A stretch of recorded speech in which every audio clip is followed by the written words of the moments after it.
our Mint Mobile hotline questions of the day. So, Jonathan, what do we got up here today? Hey, John and crew.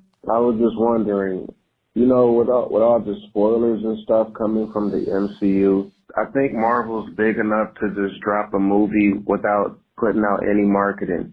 Maybe putting it on Disney Plus, just dropping it overnight. Pretty sure everybody will run to it once it come out. I know they probably will never do it, but I think they're big enough for everybody to just jump on once they hear about it, and they won't lose too much money. I don't know, just go full beyond fans, just drop something without even announcing that it's coming, That'd be cool. What do you guys think?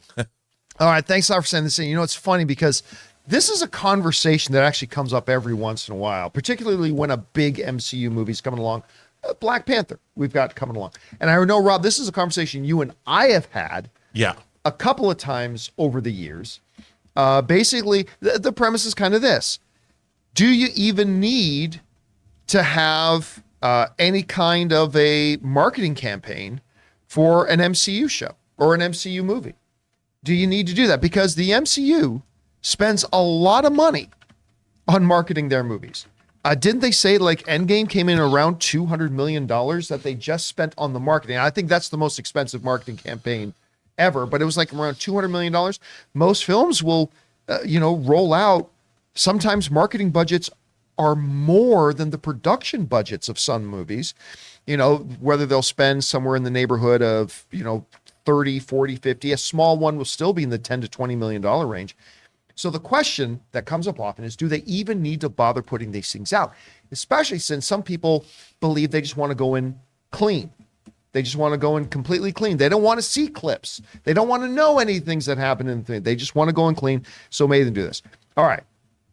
So the real answer is absolutely not. No.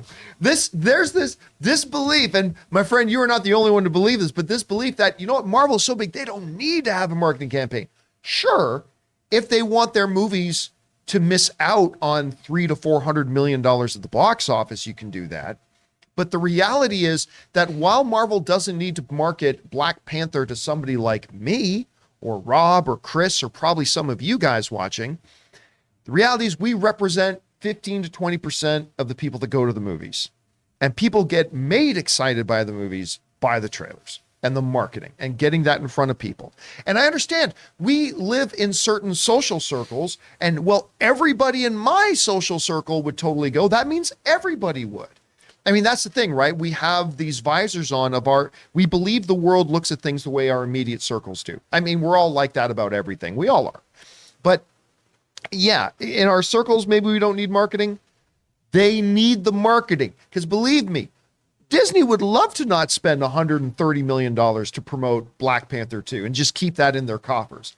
But they spend it because they know that makes them a hell of a lot more money, and they do need to market. Anyway, Rob, you and I have discussed this a lot over the years, and both of us have kind of evolved our ways of thinking of it, but what do you think about what he's asking? Well, I think you very succinctly pointed out that here's the thing. It's hard for us to imagine, John, that there aren't people as steeped in movie release dates, lore, and all that as we are. But the fact is, most people aren't. Movies are something they go to, they're entertained, and they leave. They don't think a lot about it. And they don't know things are coming out. That's why you have to inundate them with marketing. Now, for us, it's hard. Like, I had to learn with Endgame, in particular, there was so much marketing. I thought to myself, I'm going to try and go into this movie spoiler-free. It was really hard. Like I did watch the first trailer. I didn't watch any of the other trailers, but it was everywhere. Like whether it was billboards, whether it was articles in magazines, you couldn't. Although I like what our viewer said, I think the sentiment about going into something and not knowing. I thought my experience with Endgame, I saw it with you on the Disney lot. I didn't know shit. I didn't know what was going on, and it was so much fun. It was so much more of a satisfying experience not knowing. I wish we lived in that world, and I wish I'm like an alcoholic when it comes to movie news or movie spoilers or whatever.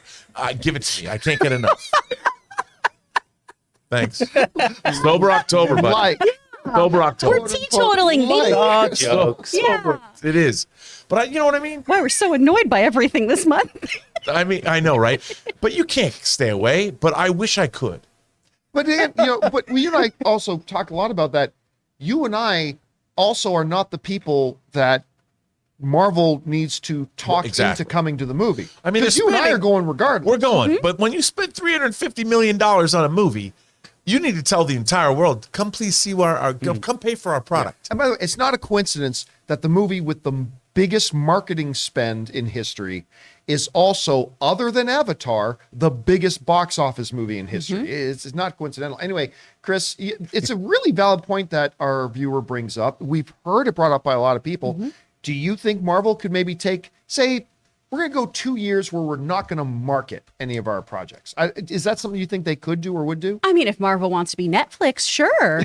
I mean, they could totally do that. That's fine. No, I think you guys nailed it. You have to make sure that everyone is aware of a film, right? And you also, as a consumer, can make the choice to go, hey, this preview's coming on. I'm going to go refill my drink right now. You know, I've done that with certain movies when I haven't been on this show of just, hey, I'm going to like try to avoid seeing these trailers. Logan will do that with, Star Wars properties a lot of times. Of, I'm going to try to go in blind. So anytime this happens, I'm going to take a lap in the living room and not watch this.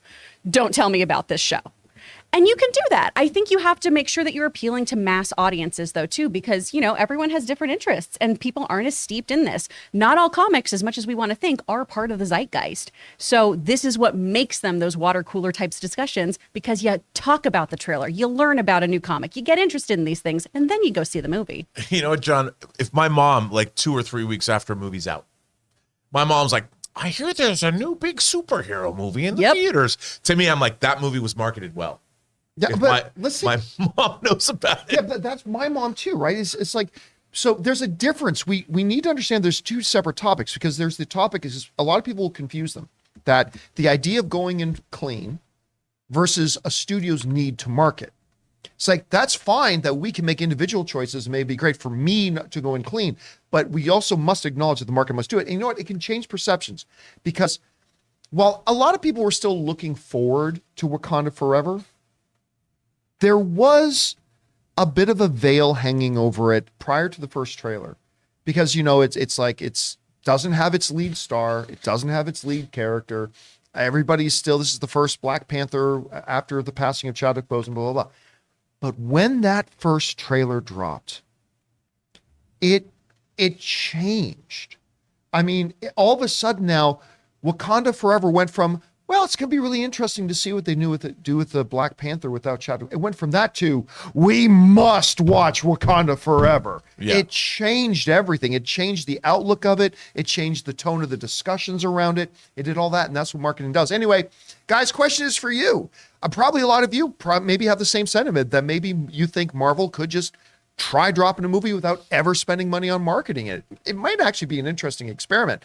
I don't think that would work. Maybe you do. Whatever you guys think, jump down to the comment section below and leave your thoughts there. Guys, we want to take a second to thank the sponsor of this video, Mint Mobile. Mint Mobile offers premium wireless starting at just $15 a month. And now for the plot twist. I'm just kidding. There isn't one. Mint Mobile just has premium wireless from $15 a month. There's no trapping you into a 2-year contract or opening the bill to find all these crazy fees. There's no luring you in with free subscriptions to streaming services that you'll forget to cancel and be charged full price for. With my old wireless provider, every month when I opened the bill, it was like playing roulette. I never knew how big the bill was going to be, and it always seemed to get bigger. With Mint Mobile, it's totally different. I know exactly how little I'm paying every month, and there's never any surprises. Mint Mobile gives you the best rate whether you're buying for one or a family. And at Mint Mobile, families start at just 2 lines. All plans come with unlimited talk and text plus high-speed data delivered on the nation's largest 5G network. And guys, you get to use your own phone with any Mint Mobile plan and keep your same phone number along with all your existing contacts.